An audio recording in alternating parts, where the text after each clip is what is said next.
we're back after watching the two NBA games, the Pelicans versus the Jazz, and then the Lakers versus the Clippers in the nightcap. And we're just going to go into our reactions right from the game after as they happened. So without further ado, let's get into the Jazz Pelicans game. So obviously, the Jazz get the victory here. It was pretty. I mean, the Pelicans kind of blew a little bit of a lead. They were up Yeah. by, I believe, 20 points at one point in the third quarter, and they lost the game 106 to 104. So, what are your reactions after watching this game? Really interesting game. Really happy that both NBA games were so just down to the stretch. Both were decided by 2 points. My initial reactions from not only this Jazz Pelicans game, but both games were even though they were both over 100 points in terms of scoring, they both seemed like more defensive oriented games. The defense was definitely there, but the offense was definitely lagging behind a little bit. I was certainly disappointed to see that Zion Williamson only played 15 minutes. I thought that at the end of the game, the Pelicans really just needed a bucket. They really just were struggling to score late in the stretch.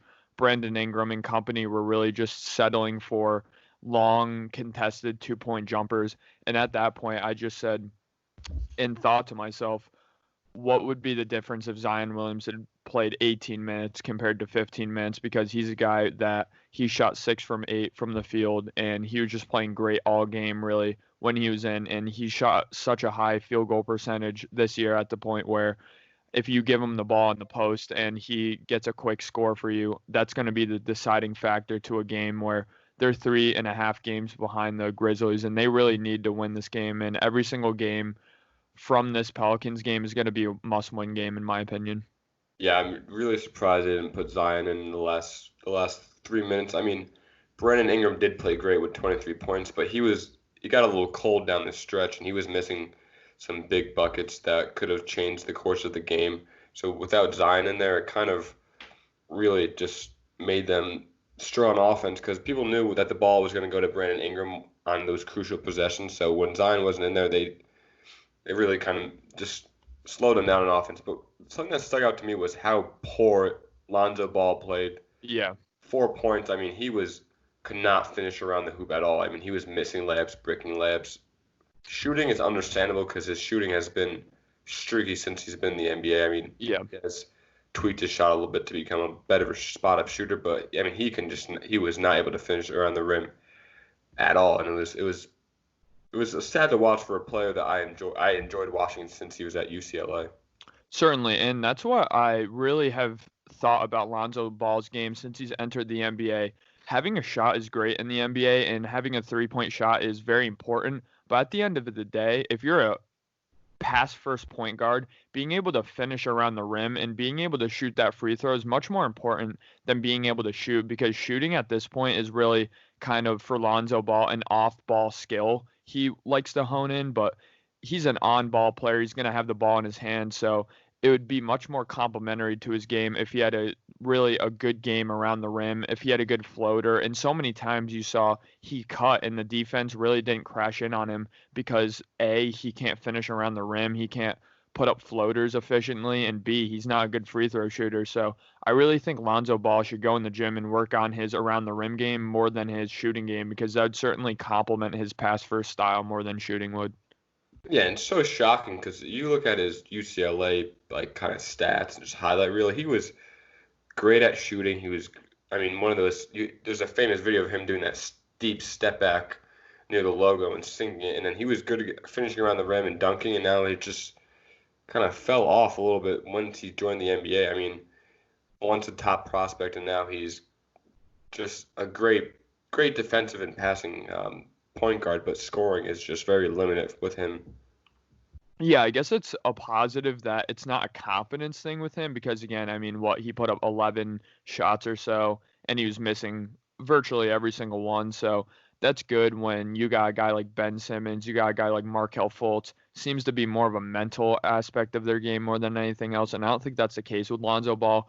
It just comes down to skill. It comes down to translating his skill that he had at Chino Hills and that he had at UCLA, transitioning that into an NBA game, playing a defensive player of the year in Rudy Gobert, and they really weren't able to do that. I thought that was another thing that they really struggled on was the defensive boards. I mean, they had Jackson Hayes and Derek Favors, a very undersized center, in the majority of the game, and they really just weren't able to get it done. That inside defense was just shred up all game, even when Zion was in the game.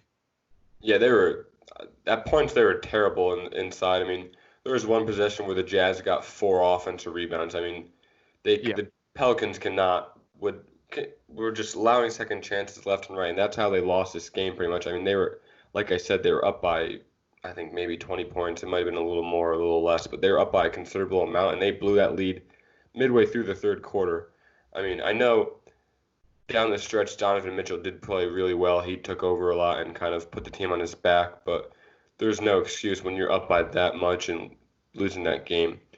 I think a positive for the Pelicans having no crowd is because they're so young. I think that might be in their favor because, Yeah. I mean, obviously they're not a playoff team at the moment. They're kind of outside looking in, but they did play really well against a higher seeded Jazz team with no crowd. So for a younger team, this might be really helpful for them, even though they did lose this game.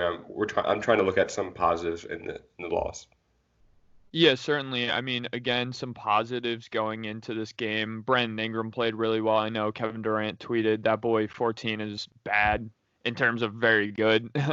So, I mean, Brandon Ingram, for the majority of the game, he played very good. JJ Redick played really good in this game. But again, I mean, it was just interesting to see some of Alvin Gentry's kind of rotations. I thought those were kind of lacking at times. And again, the biggest question that I came out of this game is I know Zion Williamson is still coming off that torn meniscus, but is Zion Williamson ever going to be a 35-minute per game guy? Because in order to be a superstar, in order to really affect wins and losses in the NBA, you're going to have to be playing 35 minutes per game plus. I mean, the only guy I can think of in NBA history that's been able to be a superstar player, MVP caliber player, and only play around 30 minutes was Giannis Antetokounmpo this season, who averages just around 30 minutes a game. I'm sorry, but that's very rare. So I mean, if Zion Williamson again, he's going to have to condition, he's going to have to get healthy for this Pelicans team to be good because if he's getting 15 minutes to 20 minutes a game in this bubble, they're certainly not going to make a playoff run, a playoff push for that spot. And certainly looking ahead, they're not going to be playoff contenders without Zion Williamson. Yeah, I mean he really is. I mean, looking at their record, looking at how well their points per game, they were like number one before the game. They were showing the stats when he was Yeah. in the lineup, and they were like first or second or third in most notable categories for scoring in all offensive categories. But yeah, when Zion was in, he only played 15 minutes, but he did score 13 points, and he was, I mean, pretty much automatic around the rim. He could not be stopped when he was going up to the rim. So it just shows how good he is and how effective he is if he is in the lineup for these Pelicans. I mean, they look like a different team when he's on the court. Yeah, again, projecting for this team for the future, I really do think they have their starting lineup rounded out for the most part. They have Lonzo at the point. They have Brandon Ingram at the three. They have, I mean, or they have, yeah, they have Brandon Ingram at the three. They have Zion at the four. They really just need two things, maybe a really good shooter alongside those guys to play the two. I mean, they do already have JJ Redick in that fashion. A really, really good team defender. I think he showed that off today. A really high effort player, a very high IQ guy. Obviously, in terms of one-on-one defense, he's very poor at that just because of his physicality. But again, JJ Redick, a great leader, a guy that really, without him, I think this game wouldn't even be that close. That's how good JJ Redick played tonight. But again, if this team is able to get a really good center, a really good rim runner, even a guy like JaVale McGee who plays good defense, is good around the rim, I think this team is a playoff team.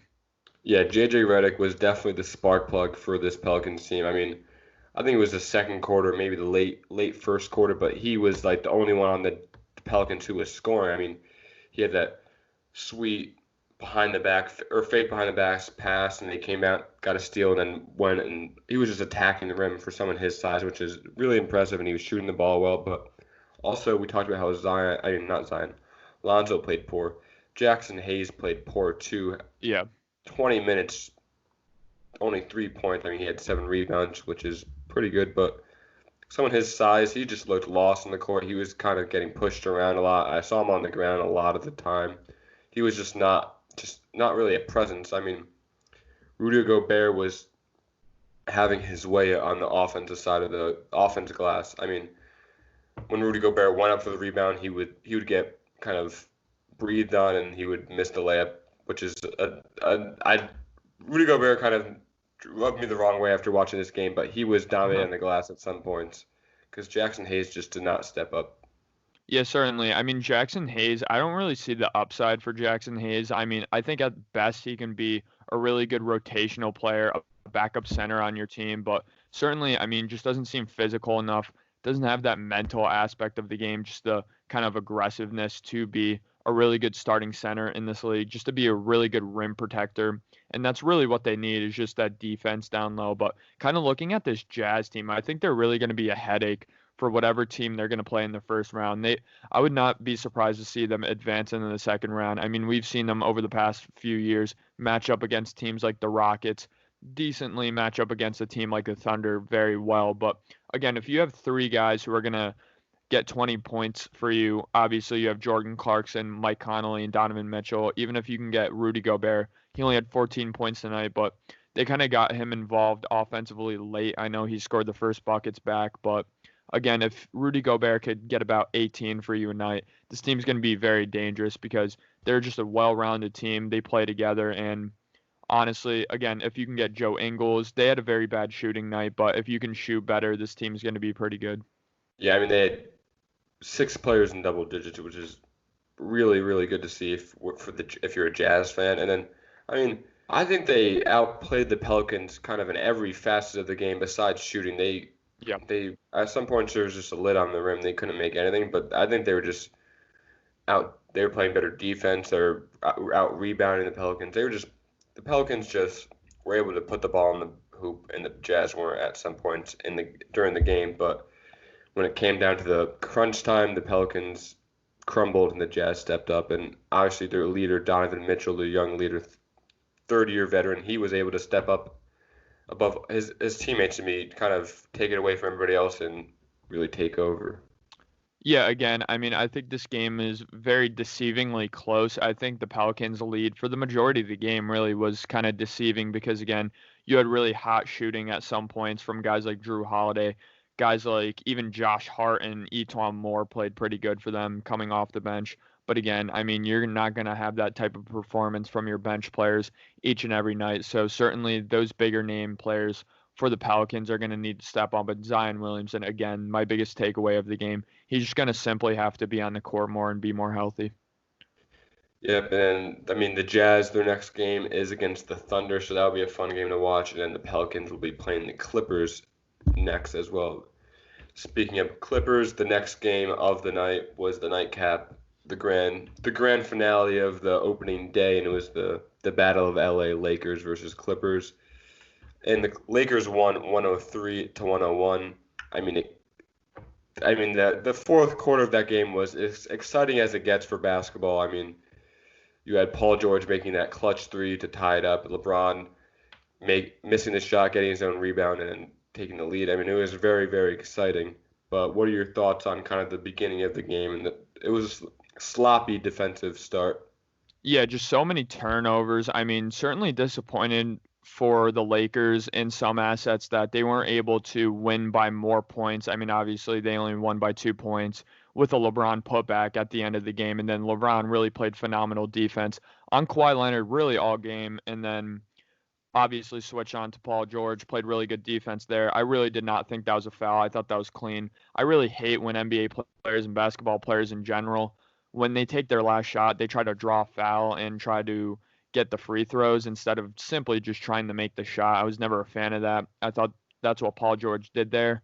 And usually at the end of games, refs kind of let the players play. That's really what happened. Again, I think he made a mistake trying to lean into that shot. He should have just shot his normal shot, and I think that could have fallen for him because shots were definitely falling for Paul George all night. I mean, he scored 30 points tonight. Another thing I kind of want to take away, I think people are going to kind of point to Montrezl Harrell and Lou Williams being out and saying, oh, this isn't an accurate representation of how this game's truly going to be played out. But to that, I would say, I mean, again, the same asset. I don't think you're going to get a 16-point game from LeBron every single time they're going to be playing. So, again, with a guy like Lou Williams and Montrezl Harrell, you're going to get that offense. But, again, you're going to get shots taken away from your two superstars, and you're going to get pretty subpar to below average defense from those two guys. So again, I thought tonight was a very good representation of how the series is ultimately going to play out. I mean, they're going to be 2-point games. They're going to be very tight down the stretch in every single game, in my opinion. Yeah, I mean, the Lakers played really well, but the Clippers, I mean, outside of Kawhi and Paul George, and Patrick Beverley did play really Yeah. good this game. I'll give him that. But I mean, there's no really support for the Clippers, so they could be missing Montrezl Harrell and Lou Will. But I mean, you're not gonna be able to win championship if you're like, oh, we don't have those players. But other players have to step up in order for you to make deeper playoff runs. I know the Clippers are probably the favorite to win the NBA championship, but if they go out to games flat like this with their bench players, which is probably the strongest part of their team, their bench is better than Yep. most teams' starting units. I mean, if their bench comes out weak, they're gonna lose basketball games. And this, I think the Clippers came out a little dry. I mean, it was a close game; they almost won, but they definitely can play a lot better. Yeah, I mean, again, for some of these kind of Clippers bench guys, I think they got kind of exposed here tonight, and I think they've been kind of low key a little bit overrated the entire season. You got a guy like Marcus Morris, where he played 20 minutes tonight, or actually 19 exactly, and he put up 0 points. I thought that when the Celtics let him walk a couple of years ago, it was kind of addition by subtraction where he just took away a lot of shots from players that should have been shooting the ball instead of him.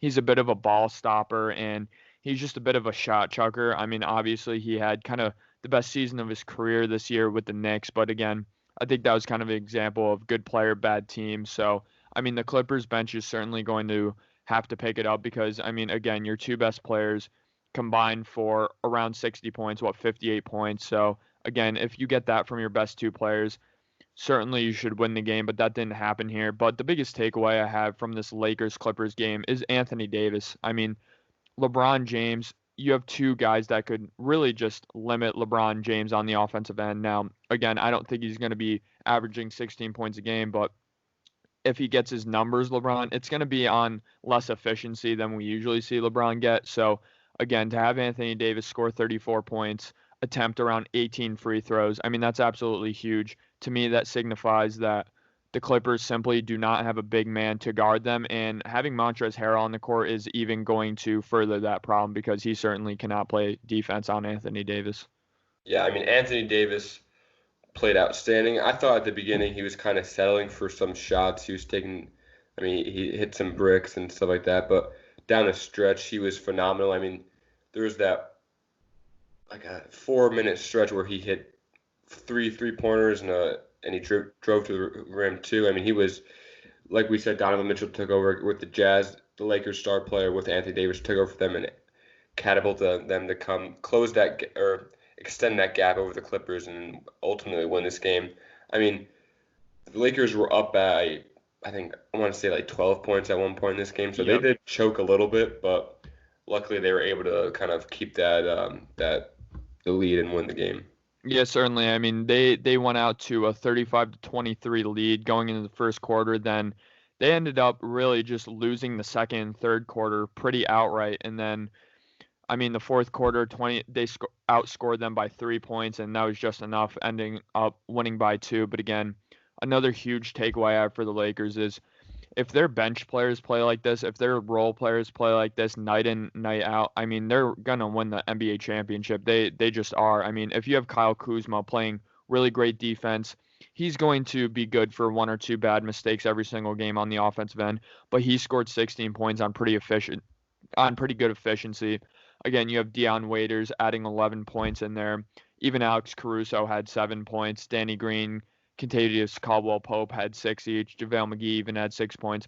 Again, if you have these guys just contributing, knowing their role, knowing just where to be on the offensive court, just contributing to your superstars, playing off them well, I mean, this team's going to be nearly unstoppable because, again, Frank Vogel is just really good with his rotations, which they're really missing with Luke Walton last year, and they're just a really good defensive team. Yeah, we talked about how kind of the bench will be the make or break for these Lakers, and they showed up and they played well.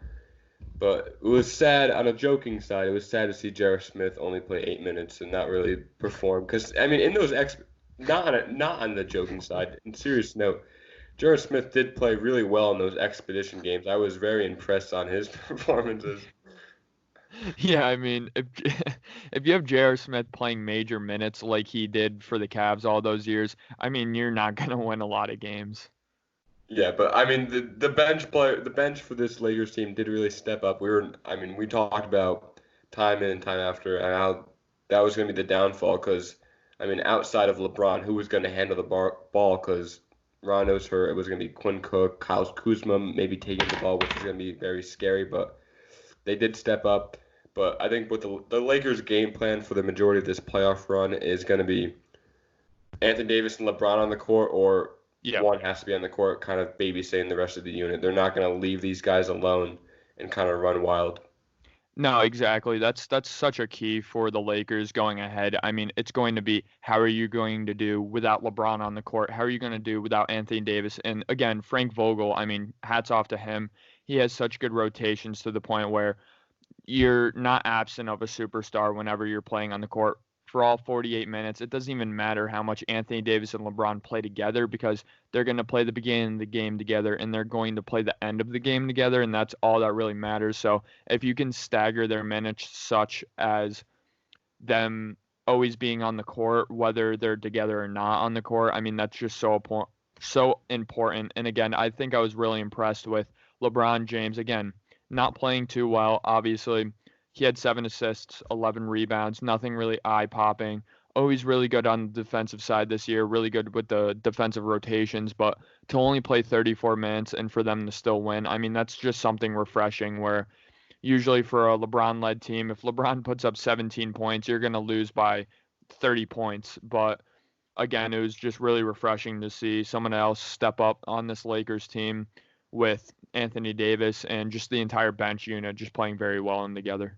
Yeah, they just really good news for the Lakers. If LeBron has an off night and they're still able to win, I mean, that just shows that if when LeBron's on, they're going to be even better. But like I said, the Clippers will be playing the Pelicans tomorrow or today as the time of this recording. So, do you think the Pelicans are going to come out hot and kind of put Zion in more, or do you think the Clippers are kind of going to be a little insulted after that loss and come out Yeah, trying certainly. harder? Y- Yeah, I think, I mean, for this game, it was more psychological than anything. I think the Lakers pretty much solidified that first seed with this win tonight. But again, I think the Clippers are going to come out angry and they're going to come out really just with a fire under them lit. I mean, Doc Rivers is going to have them playing very cohesively and well. And I do think, again, if Zion Williamson is only able to play 18 minutes in that game, 15 minutes in that game, again, I do think the Clippers are going to end up winning that game. And then at 8:30, the Lakers were playing the Raptors, which I think is going to be a very, very good game. I mean, that's going to be a big test for these Los Angeles Lakers because the Clippers, they had two great players, Paul George and Kawhi Leonard, and their bench didn't really show up, but the Raptors are kind of the quite opposite of that, and they're just a unit. They play as a unit, they play as a Yeah. team. Pascal Siakam is a great player, kind of their best player, so how do you think the Lakers are going to come out with the momentum of this game against the Raptors?